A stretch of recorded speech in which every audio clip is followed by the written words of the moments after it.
Welcome to Reinventing You. I'm your host, Danielle Silverman. I believe that in today's world of ever-constant evolution, the only career change that matters is when what you do matches who you are and what you believe. This show is where you'll learn how embracing change and reinventing yourself will help you navigate any disruptions and lead a life of happiness and fulfillment, especially in this ever-changing world. Your purpose and your meaning will drive your personal transformation. As I like to say, it's your vision, your life. Be passionate about it.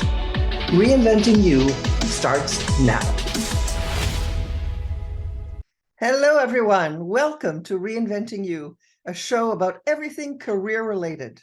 I'm your host, Danielle Silverman. Reinventing your career is the central theme of this podcast. And if you would like to know a little bit more about that, just go to my website at reinventing-you.com. You know, before I started looking for a topic to talk about, a topic of interest for today, I realized I was asking myself a whole bunch of questions. And then I wondered if you might be asking yourself the same kinds of questions. So that's what today is all about. What's bugging me is asking myself, how does the current state of the economy affect your job? How does it affect your career? What does it say about your ability to find a job? Is there a relationship between inflation and employment opportunities? You know, just Friday, the Federal Reserve announced that inflation had gone up again in January. So what does that mean for you? What effect did the Great Resignation have? Is quiet quitting still a thing? I mean, are you really quiet quitting? Or are you staying in the job you're in only because you think it's too hard to find a job in today's economy? So we're going to be exploring those things today, and we're also going to be exploring strategies for reinventing yourself so that you can stay competitive and employable in the long run, which answers the big question. Can you indeed recession-proof your career? So let's get this show on the road. When I was in business school, I had an amazing professor of economics.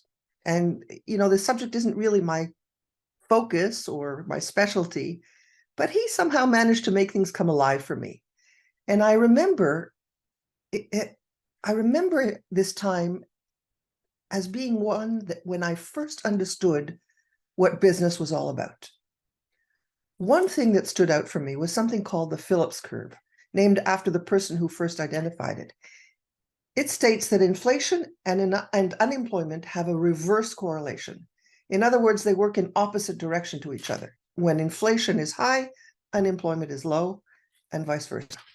So I'm going to try and work through what some of this means for you if you're looking for a job today or thinking even about changing careers. I found some interesting articles on a site called PayScale, analyzing what the current economy is telling us about the state of employment in today's marketplace and how this could affect your job search and your career. PayScale, for those who don't know them, is an organization that specializes in modern compensation technology practices. So in addition to providing compensation software to organizations, software that allows organizations to develop, you know, what your salary is going to be, what your benefits are going to be, so on and so forth. They also conduct regular research to help organizations gain insight into best practices. Here's some information I found really interesting. Of course, we all know, the last few years have been very tumultuous, and change has been at the forefront of everything, and I'm here to tell you that it will continue to be at the forefront of everything. But not only that, not only is it here to stay, it will likely become faster and faster. Today, the state of the economy is completely uncertain. But the storm that was brought on by the pandemic is subsiding, and it appears the labor market is calming down. But it's interesting to note that despite recent layoffs, despite, in particular, huge layoffs in the tech sector, unemployment today is at a 50-year low. Yes, workplace participation continues to decline, and the skills that organizations need to grow are still scarce. Employees have also reprioritized their values, their needs, and their expectations when it comes to work experiences. And collectively, what this means is that although employers are taking back some of their power, it's still an employee's market, at least for the foreseeable future. And that is good news for you. Even if we do go into a recession, as people have been predicting for months now, and even if the dynamic shifts, 2023 still looks to be a pivotal year.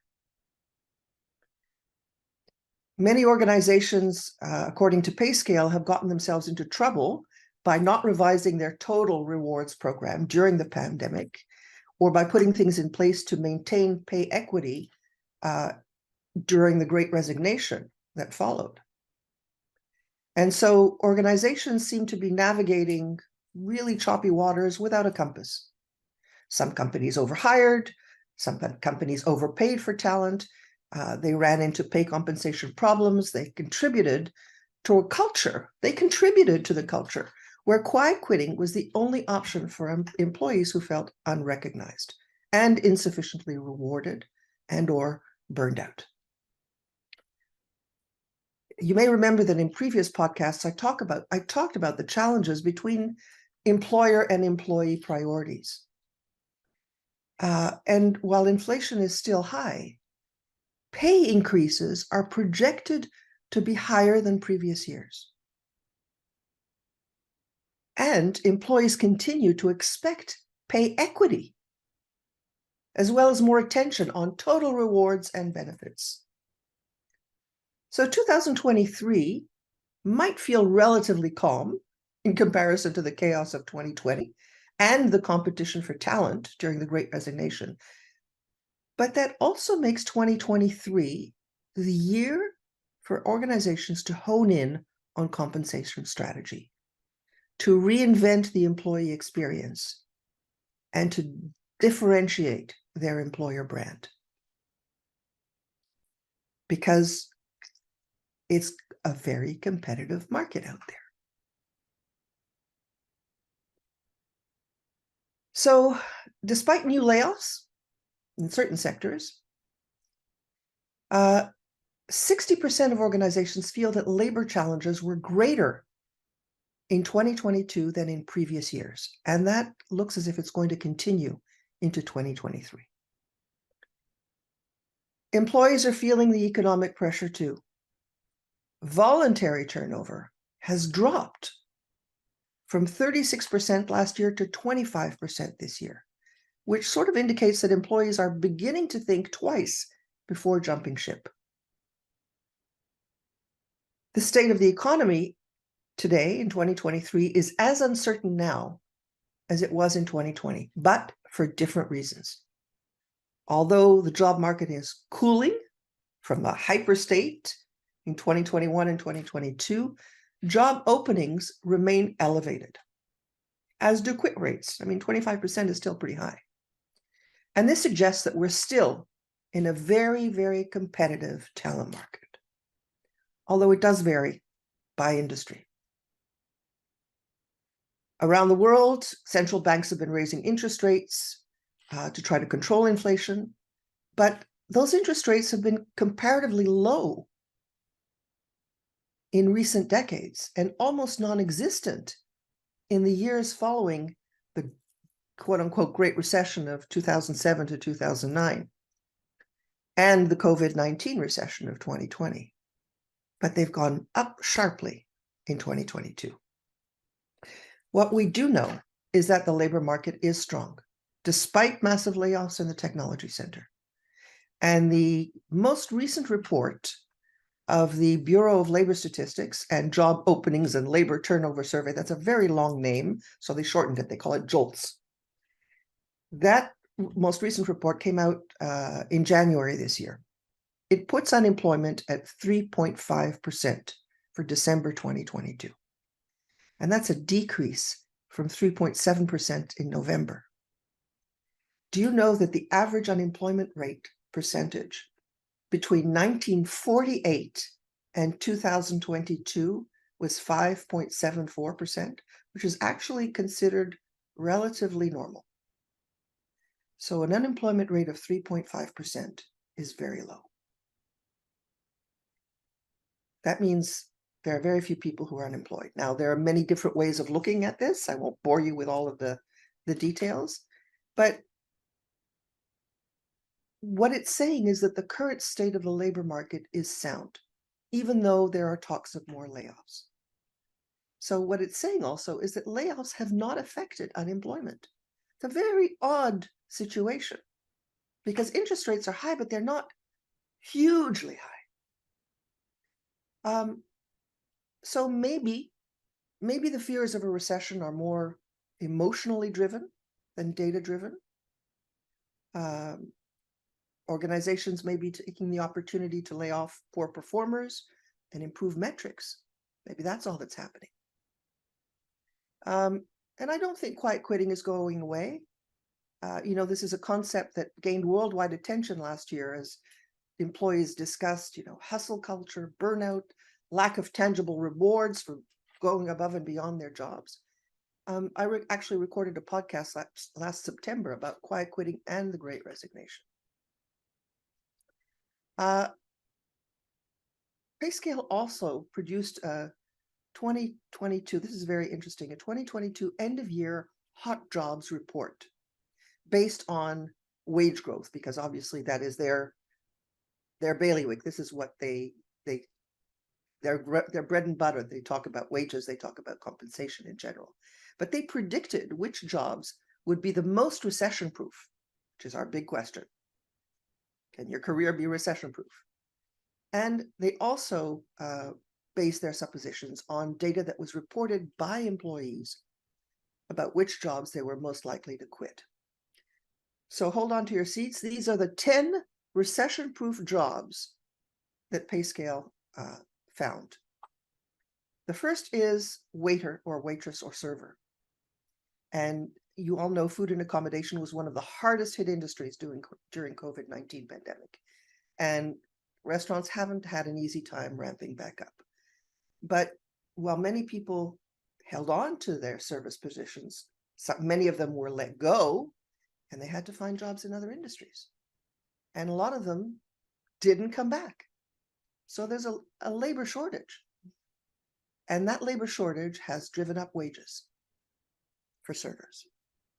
Another one is private banking. So again, with all of the distraction that's been going on with rising inflation, plunging stock market, etc., cryptocurrencies, all of that, private banking, individuals are looking for advice on what to do with their assets. Another quote unquote recession-proof job is being a media director. So advertising has always been very important to companies, but to be competitive in a digital world, in a global digital world, organizations need savvy media engagement. And finding individuals who are really good at that is competitive. And the increase in opportunities translates to higher starting salaries. Another job they recognized, emergency dispatcher for police, fire, or ambulance. It's been a rough couple of years, rough 3 years for emergency response. And people who have been in those positions have suffered from the stress and difficult conditions. So in order to attract and retain people, it's been necessary to become more competitive and to offer increased compensation. Sales consultant is another role that is probably never going to go away. But it's especially important in today's economy, where revenue has been subject to volatility, right? So being a sales consultant is very attractive because it comes with a lot of autonomy, a lot of perks, and a lot of growth potential. So if you have what it takes to be persuasive and a strategic problem solver, the pay is increasing. It's a good place to go. It probably wouldn't surprise you to know that in the wake of COVID-19, microbiology has become a very important sphere to work in, right? The position is attractive. Microbiologists do interesting, important work, and they also keep regular hours. It's a position that's likely to continue to grow in demand. I don't know about you, but there are so many people in my entourage who are sick, not just from COVID-19. That seems to have calmed down, actually. They're sick with all of the other viruses that are out there. And we don't know what kind of research is being done for those. Another job, marketing and business development director. This is one of the top jobs on the list because of the importance of attracting and retaining new customers in a difficult situation. And of course, the bigger the budget, the more successful the marketing strategies devised by the individual, and the higher the pay is likely to be. This next one surprised me, but it makes sense. It's dock worker. When there's a shortage of dock workers, there was a problem during COVID-19, obviously, but it's something that the importance of moving cargo safely and efficiently commands good wages. A couple of others, electrocardiogram technician, machines needed for monitoring heart and lungs, as cardiovascular disease rates in general is rising in the US. All of this data, by the way, all of this information is in the US. Installation technicians are also becoming very, very important. It's the job of installation technician represents a career path in trades, and new trainees are in very high demand. So if you don't want to necessarily go for a university degree, you want to go for a trade, think about installation. Could be telephone, could be all kinds of things. The opposite is also interesting. The jobs that people are most likely to quit. Okay, we just talked about the jobs that are more likely to be popular and demand higher wages than they ever had before. But there are also positions that employees are leaving. They're either leaving for another organization or even a completely different position. And these are jobs where employees are generally stressed out, burnt out, unhappy with their pay and unhappy with their benefits compared to what they think they can get elsewhere. And with a possible recession on the horizon,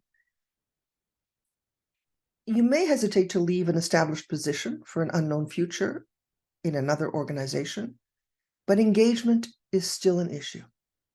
And I can tell you that employers absolutely need to watch out for, and they need to address this. So some of the jobs that people are leaving: senior customer service representatives, software development managers. The talent for software development is competitive, and the technology industry has been under strain. But there are some developers who are looking at greener pastures. Two other positions that I think are important to highlight on this list are human resources assistants and human resources specialists. And that's sad. Human resources has continued to be an important but challenging position over the last few years, and the difficulty has not let up post-pandemic. These positions are lower paid. They're entry-level human resources positions, and the burden placed on them may be too much, especially if pay increases are meager and promotions don't materialize. So what have we talked about? We've said that there are certain kinds of jobs, I've named 10 of them, that are, according to pay scale, recession-proof. And there are some jobs that people are leaving in droves simply because they are too stressful, or because they simply don't provide what people are looking for. I've named pay scale here because they do some interesting studies. But there are other organizations out there like PayScale who do the same kind of thing. I think, for example, of ZipRecruiter, or an organization called ADP, which is another firm specializing in compensation. And I'm mentioning this because I think it's important for you to read up on the information even before going into an interview. PayScale, for example, provides information on how to negotiate a salary and what average salaries are from one industry to another. So what do we know? We know that the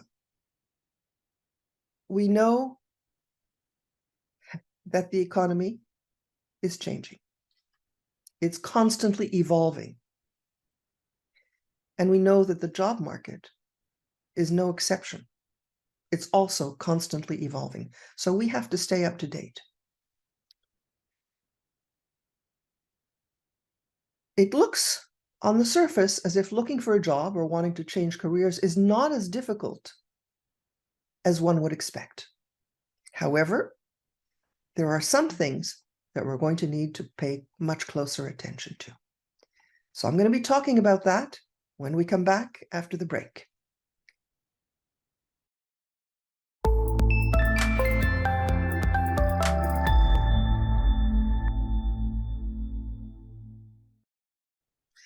Welcome back. Danielle Silverman here on Reinventing You. Just before the break, I was telling you about that there were some things that we needed to pay closer attention to.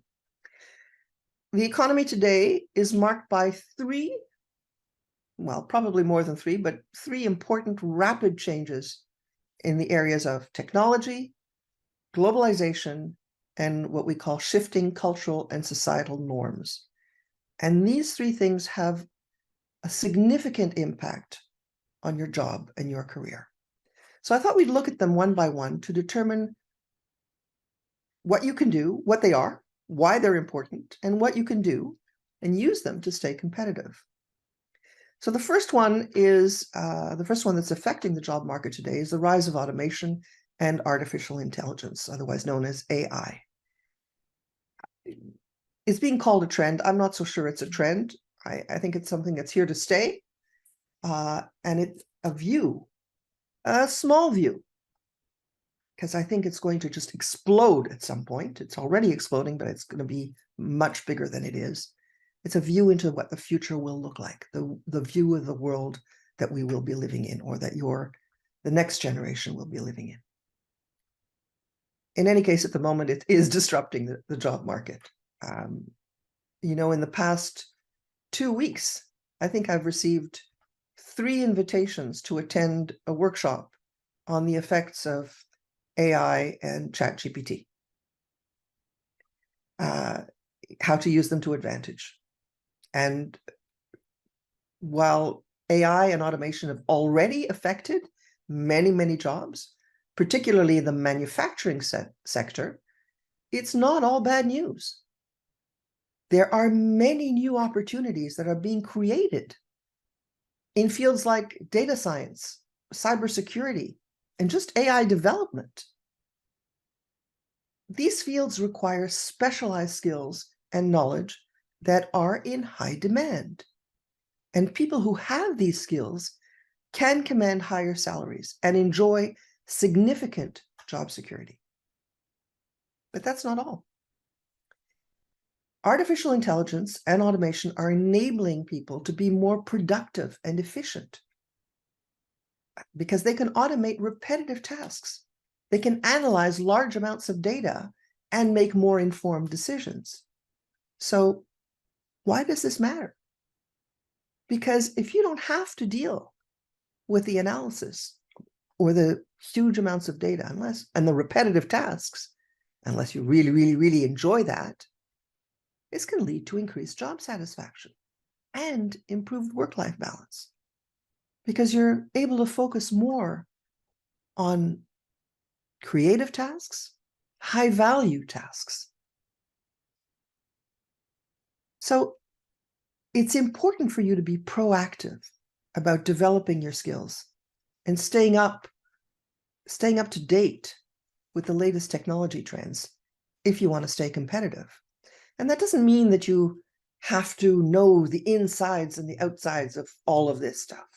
It may just mean taking a course or training in new technologies or job functions, participating in online communities or discussion groups, or pursuing advanced degrees or certifications. That's the other side. You can bet I'm trying to learn as much as possible about ChatGPT in particular and how it can be helpful to me in my business. You can use it to, I don't know, I could use it to come up with the subjects of my next 10 podcasts. Why not? I don't think I would use it necessarily to rewrite a blog or something like that, but I know some people who do.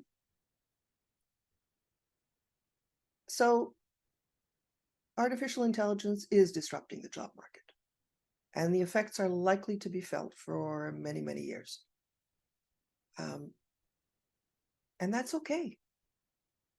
The world is changing, and it will explode. I do recommend staying proactive about skill development and being willing to adapt to new circumstances. The key today is to remain flexible. That's what success looks like. If you remain flexible and open to new ideas, then you're already ahead of the curve. The second major trend I talked about is globalization, which has created tremendous opportunities for people in emerging markets. But it's also led to increased competition for jobs in developed economies. The most obvious effect is as companies expand their operations to other countries, they seek out workers who can perform the same job at a lower cost, which of course leads to job losses over here. We've already seen this for many years. The companies who outsource some of their customer service operations to developing countries.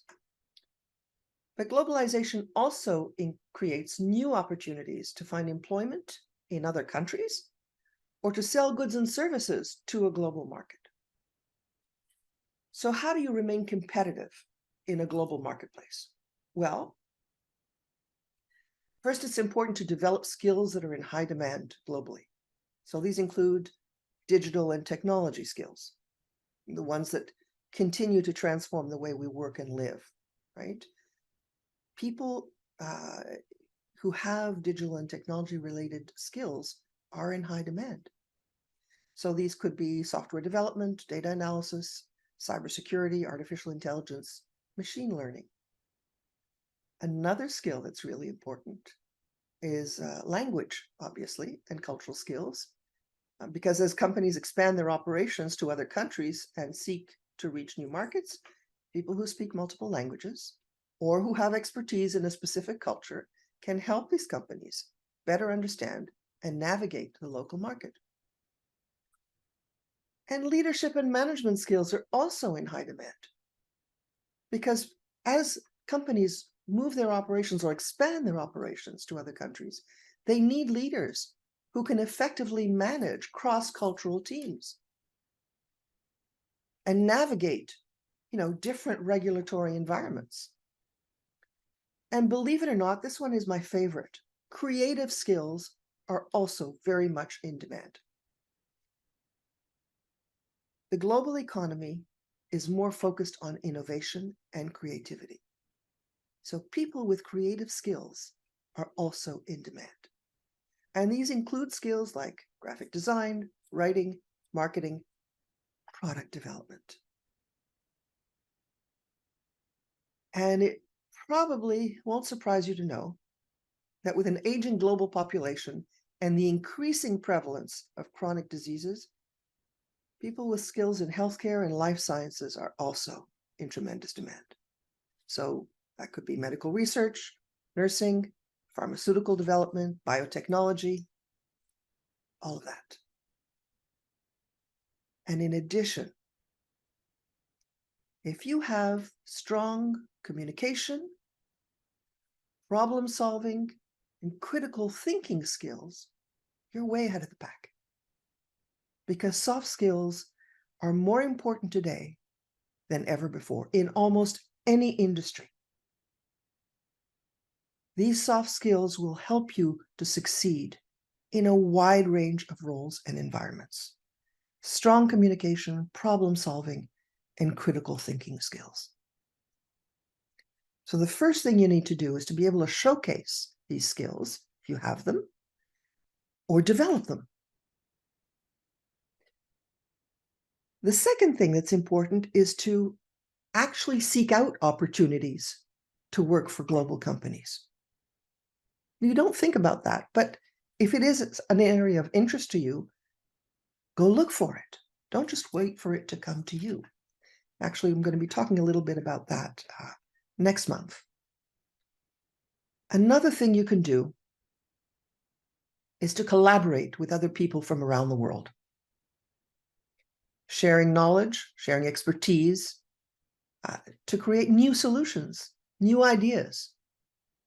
And this leads to what? Increased innovation, increased competitiveness.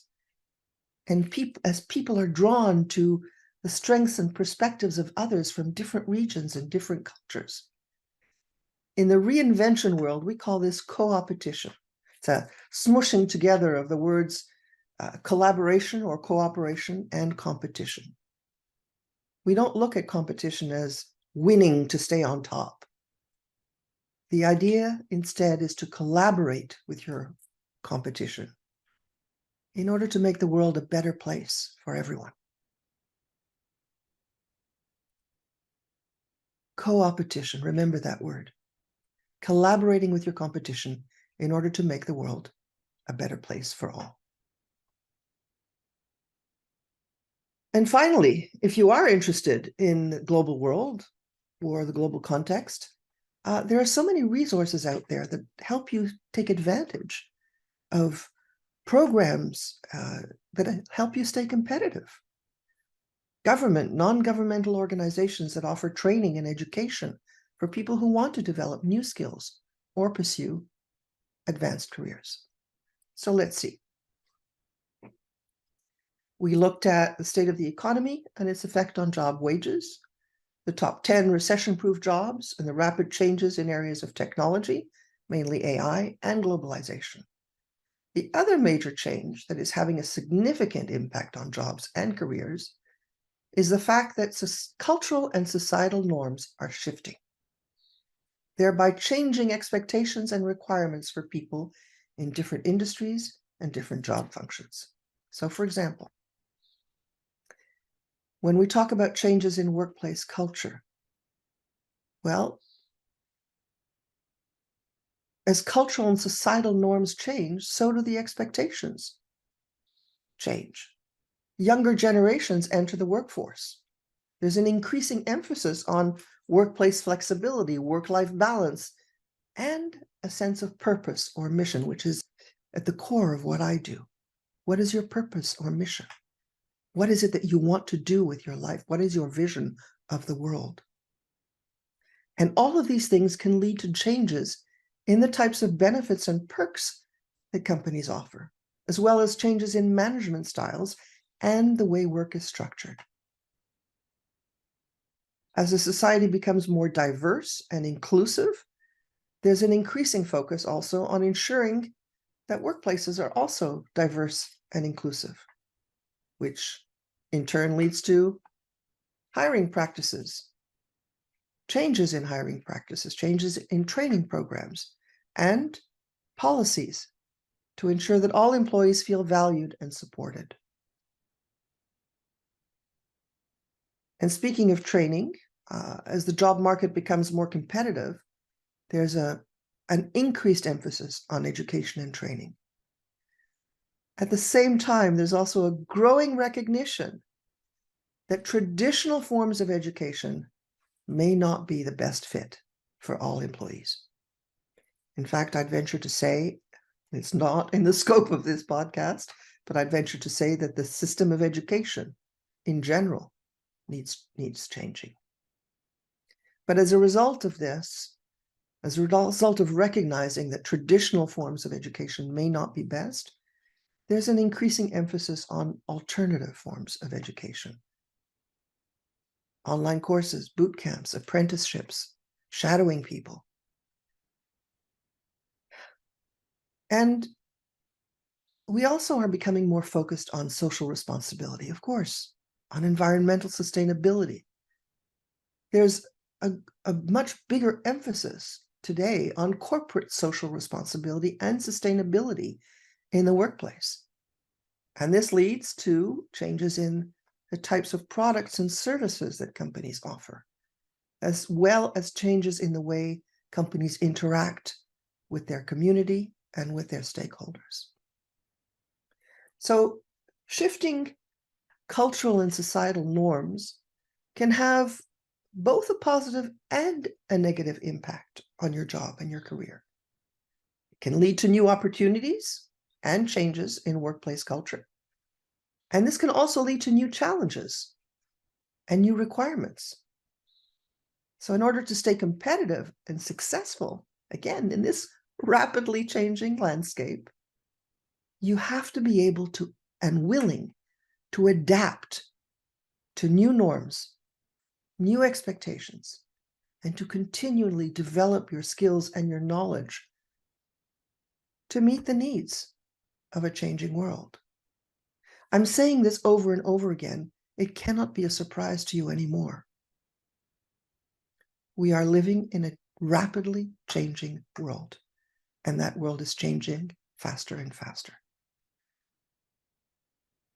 You know, it's not necessary to really know everything about everything. What you need to do is simply remain open, understand what's going on, and then decide, where do you want to be? What do you want to learn? But it's by remaining open and adaptable that you will be successful. When we come back, more strategies for recession-proofing your career. You're listening to Danielle Silverman on Reinventing You.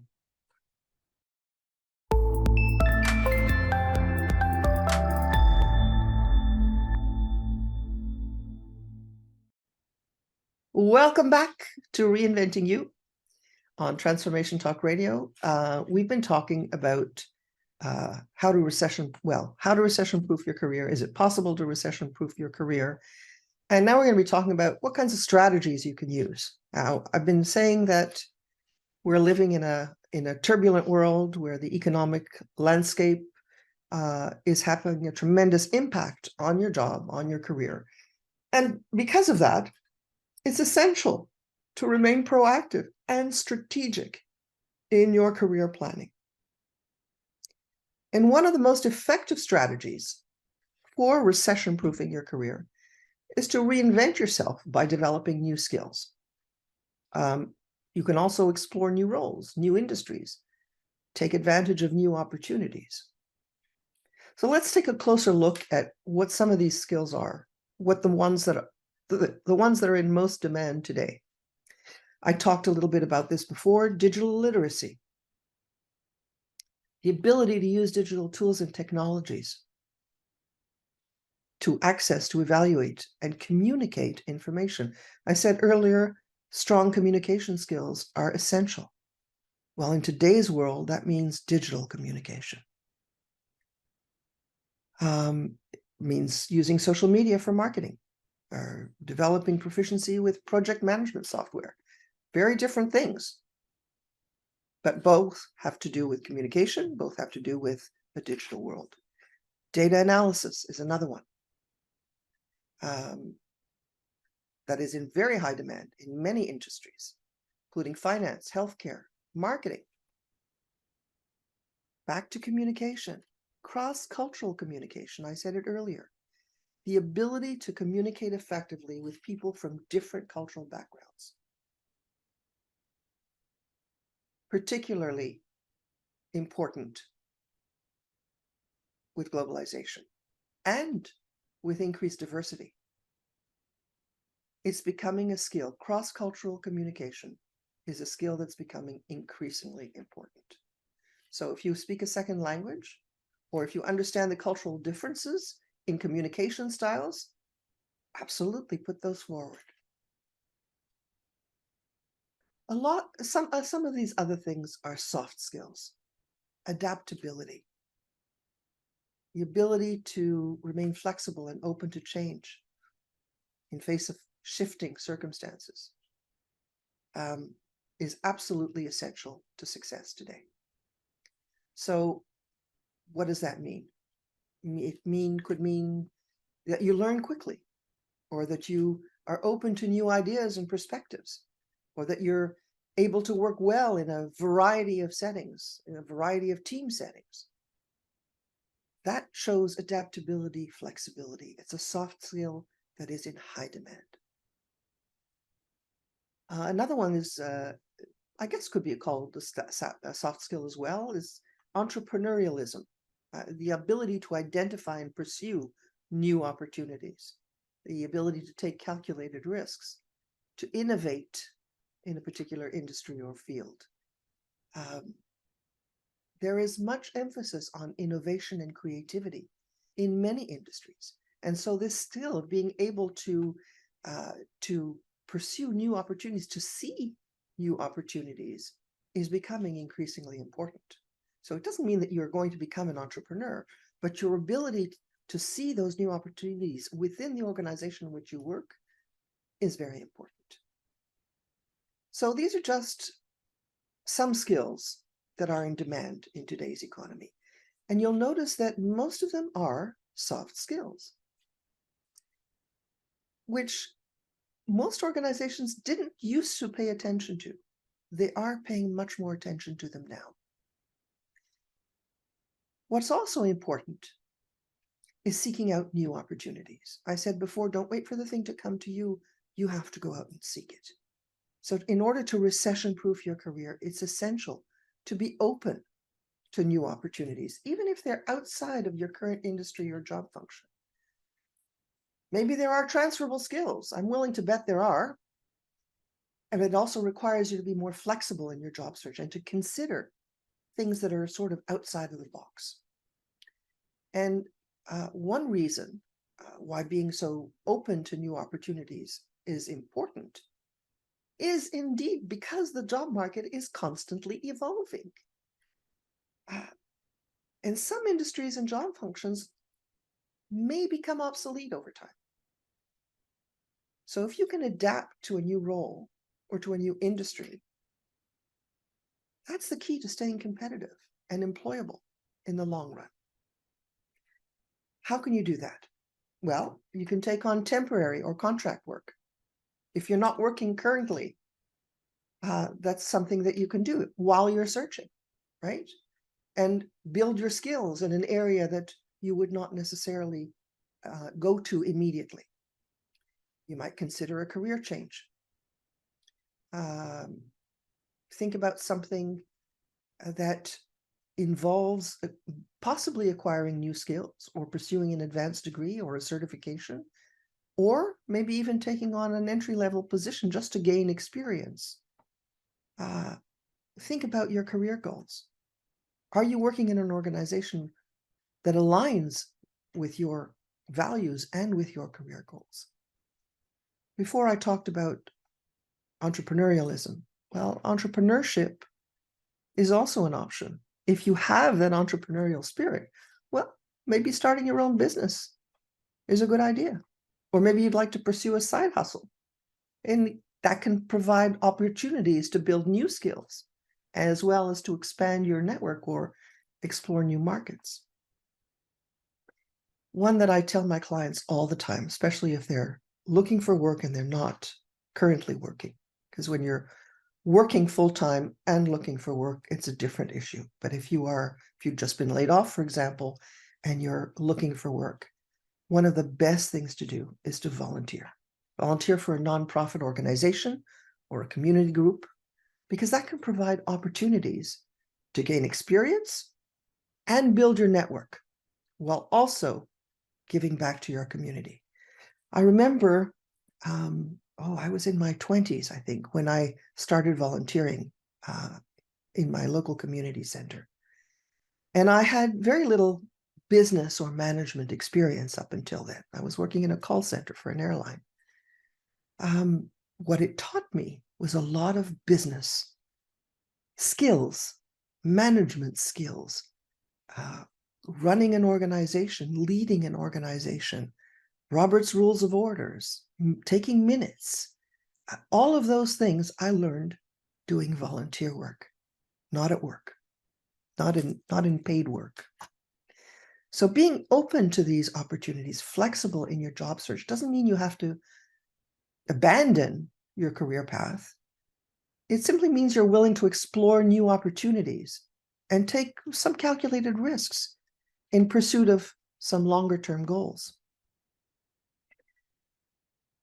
Another thing that's really important today is having a strong online presence.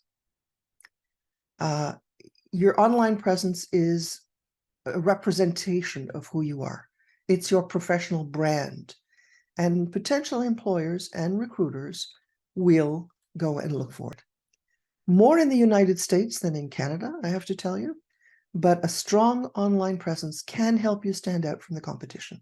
It can help demonstrate your skills and your expertise, and it also showcases your personality and work style, and that's not a bad thing, because it also, showcasing your personality can also help you stand out from the crowd. So here are some strategies for creating a strong online presence. Number one, absolutely optimize your LinkedIn profile. LinkedIn is one of the most important online platforms for job seekers. So make sure your LinkedIn profile is up to date, that it includes a professional headshot, a detailed work history, and endorsements from former colleagues. And make sure you're actively participating in LinkedIn groups and sharing industry relevant content. There are lots of people out there who can help you optimize your LinkedIn profile if you're not comfortable doing it yourself. Some other things you can do: you can write a blog or articles about your industry that demonstrate your knowledge and expertise. Post those in your LinkedIn profile. It can also showcase your writing skills. And it's a great way to build a personal brand. Personal brand is also critical. I will be talking about that as well in a separate podcast. And you can also use video to your advantage. Increasingly important online marketing tool. A caveat though, I would ask you to be mindful of your social media presence, because it can either help or hurt your professional image. So it's important to be mindful of what you're posting and sharing. Make sure that your social media profiles, in the plural, are set to private if you don't want them to be seen by potential employers. And make sure that the content you post is professional and reflects positively on you as a job candidate. So creating a strong online presence is essential. And LinkedIn is really the place to do that. But finally, I think to recession-proof your career, it's essential to stay committed to your goals and to stay focused. That is what is essential for long-term success. But it's important also to find a balance between working hard and taking care of yourself, to avoid burnout, to maintain your motivation and interest over the long term. I've talked extensively about this in some of my previous podcasts, but here are some of the other things that you can do. Looking for a job or wanting to change careers is a full-time job. If you're working at the same time as you're searching for a job or exploring different career opportunities, you're going to need to be rather disciplined in your approach, because it's hard. You're actually doing two full-time jobs. So you need to set realistic goals. You need to create a schedule and to stick to it. You need to take breaks and practice self-care. Probably one of the hardest things to do. But you really do need to, every once in a while, step away from your work for a few minutes. Make sure you're getting enough sleep, eating a healthy diet, and practicing self-care activities, meditation, yoga, anything like bicycling, gym, swimming, whatever it is you enjoy, but just do it. Another thing is to find mentors, or as one of my clients said, actually in an interview on one of my podcasts, find an accountability partner, someone who can help support you to stay focused and stay motivated in pursuit of your career goals. These people can offer feedback, they can offer advice, they can help you stay on track with your goals. And the great thing is that you're doing the same thing for them. If you find somebody who is in the same situation as you're in, you can meet on a regular basis, and that will just bring you up, will bring you both up. Two more things I want to talk to you about. One is remind yourself of your why. When you find that you're losing motivation or interest in your work, take the time to remind yourself of why you started this in the first place. Reflect on your personal values, your professional values, how your work aligns with these values, because that can help reignite your passion and keep you motivated in the long term.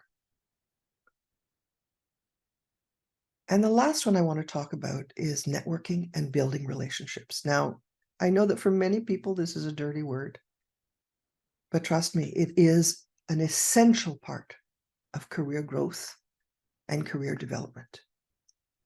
Because in addition to providing access to new opportunities, networking can also help you build your reputation and your credibility within your industry. So by connecting with other professionals and building a reputation as someone who is knowledgeable, reliable, easy to work with, you can enhance your professional brand and increase your visibility in the market. In fact, this is such an important topic, and one that most people really fear or shy away from, that both of next month's podcasts will be dedicated exclusively to the subject of networking. So tune in if you're worried about that or interested about that. Bottom line, finding balance between working hard and taking care of yourself, seeking out support, staying focused and committed, these are the keys to working it out in the long term. Ultimately, it's about a willingness to step outside of your comfort zone and to embrace new opportunities. And there's no guarantee of success, but you can increase your chances of achieving your goals and recession-proof your career by taking a thoughtful, strategic approach to your career. What I do day in and day out is help professionals work through this quagmire of what it means to change careers, what it means to look for a job. So if you're looking for support in finding another job, or if you're thinking of changing careers, I invite you to visit my website at www.reinventing-u.com and get in touch for a free discovery call. I'd love to speak with you. Until next time, when we speak about networking, remember? Bye for now. Thank you for listening to Reinventing You with me, your host, Danielle Silverman. Tune in on the second and fourth Monday each month at 11 a.m. Eastern, 8 a.m. Pacific on transformationtalkradio.com. Join me and feel inspired and optimistic about your future. We only get one life, so embrace change and thrive with me. Find work that aligns best with your soul and what you enjoy. For more information, go to reinventingyou.com.